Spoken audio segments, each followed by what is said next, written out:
ang Pilipinas patuloy na nakikipag-negosasyon para sa joint oil and gas exploration ayon kay Pangulong BBM. Sana matuloy na, no?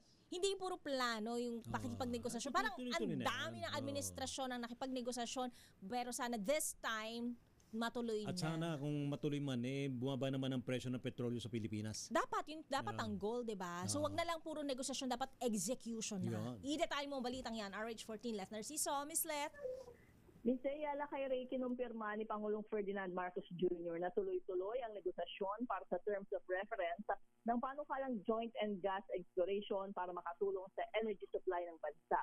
Sa presidential luncheon ng FOCAP, sinabi ng Pangulo na kailangang humanap ng paraan ng pamahalaan para maging handa ang bansa sakali maulit ang nararanasan ngayong oil crisis dahil sa kaguluhan sa Middle East.